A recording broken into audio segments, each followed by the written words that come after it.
Friends, आई hope कि आप लोग बिल्कुल ठीक होंगे। आज मैं आपके साथ एक बहुत ही इंटरेस्टिंग स्टोरी शेयर कर रही हूँ, तो आइए सुनते हैं। आज उसकी सुहाग रात थी, मगर बदकिस्मती से उसी रात मालिक मकान से उस नौयत का झगड़ा हुआ कि उसने उसी वक्त घर से निकलने का हुक्म सादिर कर दिया। मजीद बहस तूल न पकड़े, आमिर बीवी को वहीं छोड़कर उसी वक्त घर से निकल खड़ा हुआ। जबकि अतिया ने समझाया भी कि अम्मी की तरफ चले चलते हैं, मगर आमिर की गैरत ने गवारा न किया कि इस हाल में वो ससुराल पर बोझ बने। कितने मोहल्ले, कितनी गलियां खाक छानने के बाद कहीं जाकर एक घर तो मिला, मगर वो अरसे दराज से बंद था। उस शख्स ने घर की चाबियां देते कह भी दिया कि सुना है उस घर के अंदर बरगद का ऐसा दरख्त है जो कि आसीब ज़दा है, कल को कुछ हो जाए तो मुझसे शिकायत मत करना। आमिर उस वक्त परेशानी के आलम में ना समझने वाली कैफियत से दो चार था। घर बैठी नई नवेली दुल्हन जो अब उसकी जिम्मेदारी थी, ऐसी बेसरो सामानी की हालत में बैठी थी। यूं समझ लें घर उसकी अशद जरूरत था।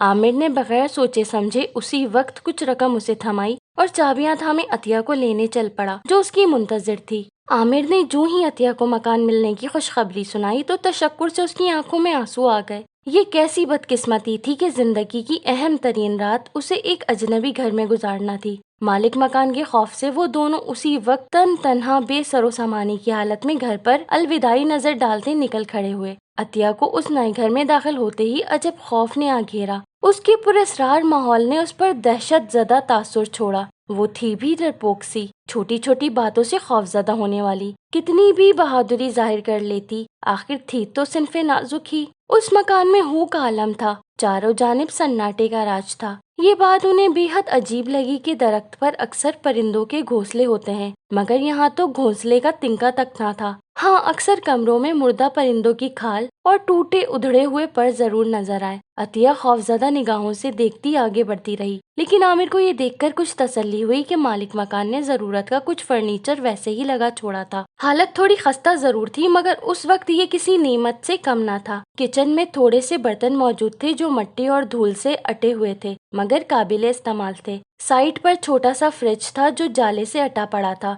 उसे सफाई की जरूरत थी। खैर है, सुबह कर लेंगे, ये सोचते हुए वो दोनों मुतमईन हो गए। शाम की मलगिजी रोशनी को स्याह रात ने अपनी काली चादर उड़ा दी थी। जैसे जैसे रात गहरी हुई, उन दोनों के जवान जज्बों ने अंगड़ाई लेना शुरू कर दी। उस तारीकी में उम्मीदों की शमें जलने लगीं। जज्बात की रौ में बहकते हुए रात को भी दिन का समा लगने लगा। अतिया ने लिबास उरूसी का दुपट्टा उतारकर बेड की सेज पर बिछा दिया। आमिर के जिस्म का लम्स पाकर उसका खौफ व हरास कुछ कम हुआ। इससे पहले कि वो जज्बात के तूफान में बह जाते कि आमिर के फोन की घंटी बज उठी। आमिर ने फोन उठाने के लिए हाथ बढ़ाया कि अतिया ने उसका हाथ थाम लिया। रहने देना, न जाने इस वक्त किसका फोन है। अतिया ने एक अनजाने खौफ को महसूस करते हुए इल्तिजा की। अतिया, हो सकता है कि फोन हॉस्पिटल से आया हो, कहीं कोई इमरजेंसी न हो गई हो, मुझे बात तो कर लेने दो। आमिर मिनमिनाया। आप कौन सा डॉक्टर हैं? वार्ड बॉय हैं? अस्पताल में इतनी तादाद तो होती है कि आपके ना जाने से वहाँ कोई फर्क ना पड़ेगा। फोन कहीं से भी आए,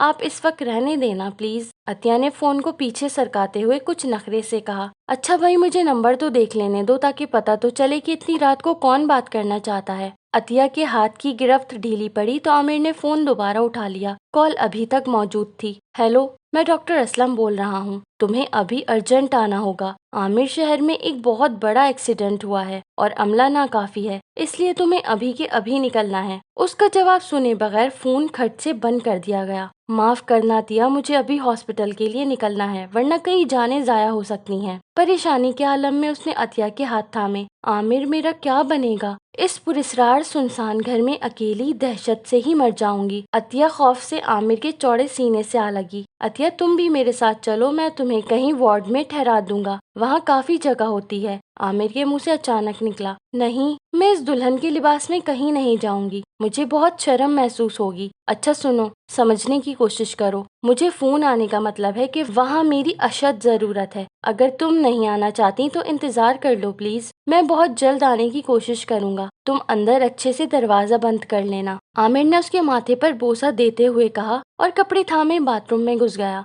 रात का न जाने कौन सा पहर था कि खटके से उसकी आंख खुल गई। हल्की मलगिजी रोशनी में वो आंखें फाड़े उस ह्योले को देखने लगी जो आहिस्ता आहिस्ता उसकी जानिब बढ़ रहा था। خوف و دہشت نے اس پر کپ کپی طاری کر دی۔ عطیہ، عامر کی آواز نے اس کے تنیا صاحب کو ڈھیلا چھوڑ دیا۔ ارے آپ! وہ ایک دم بچوں کی مانند خوش ہو گئی۔ اتنی جلدی آ گئے؟ ایکسیڈنٹ زیادہ بڑا تو نہیں تھا؟ کوئی جانی نقصان تو نہیں ہوا؟ یکی بعد دیگرے اس نے کئی سوال کر ڈالے۔ عامر مسکرایا۔ ارے نہیں، کسی نے بھدا مذاق کیا تھا، کوئی ایکسیڈنٹ نہیں ہوا تھا، اس لیے فوراً واپس چلا آیا۔ اچھا کیا آپ آ گئے، مجھے ڈر لگ رہا تھا۔ بازو واہ کرتے ہوئے وہ اس سے جا لپٹی۔ عامر کے جسم سے آنے والی بھینی بھینی خوشبو نے اسے چند پل کے لیے مدہوش سا کر دیا۔ یہ خوشبو کہاں سے چرا لائے؟ یہ پہلے تو نہیں تھی۔ اس کے کان میں سرگوشی کرتے ہوئے عطیہ نے اس کے چوڑے شانے پر سر ٹکا دیا۔ راستے میں ایک دوست مل گیا تھا، اس سے لی ہے، مجھے یہ خوشبو بہت پسند ہے۔ اس کی زلفوں سے کھیلتے ہوئے اس نے اپنے گرم ہونٹ اس کی گردن پر چسپاں کر دیے۔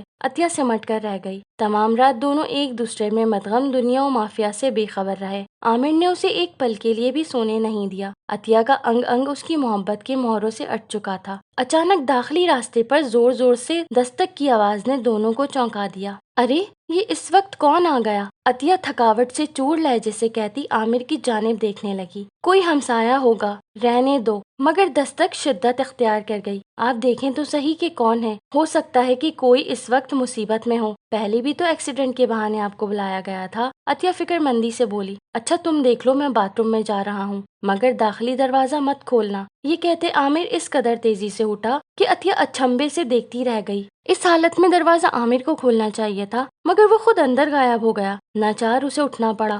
وہ بال سمیٹتے نپے تلے قدموں سے چلتی باہر دروازے تک آئی۔ کون ہے؟ کون ہے باہر؟ اس نے اپنی منحنی سی آواز میں پوچھا۔ میں ہوں عطیہ۔ باہر سے عامر نے دروازے کے قریب ہو کر سرگوشی کی۔ عامر؟ اس کے اندر دھماکہ ہوا۔ پہلے سوچا شاید کانوں نے غلط سنا ہو، کوئی مغالطہ بھی ہو سکتا ہے، کسی کی آواز سے مشابہت ہو جانا کوئی بڑی بات نہیں۔ دل کرا کر کے دوبارہ پوچھا۔ کون ہیں آپ؟ کس سے ملنا ہے؟ اپنے لہجے میں سختی پیدا کرتے اس نے تحکم سے پوچھا۔ پیاری عطیہ، یہ میں ہوں، تمہارا عامر۔ اب اس کے انداز میں بے چینی تھی۔ عطیہ بدھ بنی دروازے کے ساتھ لگی کھڑی تھی۔ اس کے اندر عجیب دھماکے ہونے لگے۔ یہ کون سا طلسم تھا؟ وہ سمجھ نہیں پا رہی تھی۔ یار دروازہ کھولو، کیا یوں ہی کھڑا رکھو گی؟ اب کی بار اس کے انداز میں سرد مہری نمایاں تھی۔ عطیہ نے بغیر کسی رکاوٹ کے دروازے کی چٹخنی گرا دی۔ صبح کی اذان کی آواز کانوں میں پڑی۔ اللہ اکبر، اللہ اکبر۔ عامر دروازہ بھیڑ کر اندر داخل ہوا۔ اسے متفکر نگاہ سے دیکھتے دروازہ بند کرنے لگا۔ رات بھر سے مریضوں کے پیچھے بھاگتے جسم کا جوڑ جوڑ درد ہو رہا ہے، اور تموں کے دروازہ کھولنے میں اتنا تردد کر رہی تھی۔ دیکھ تو لیتی، تھکاوٹ سے برا حال ہے۔ اسے خشمگی نگاہ سے گھورتے اندر داخل ہونے لگا۔ گھر کا داخلی دروازہ ایک ہی تھا، کوئی ایسا راستہ نہ تھا کہ عامر کہیں اور سے آتا اور نکل بھی جاتا۔ اگر یہ عامر ہے تو اندر کون ہے؟ جو تمام رات آگے وہ کچھ سوچ نہ سکی۔ جسم میں عجب کپ کپی طاری ہوتے یکدم ہوش میں آئی اور عامر کے پیچھے بھاگی۔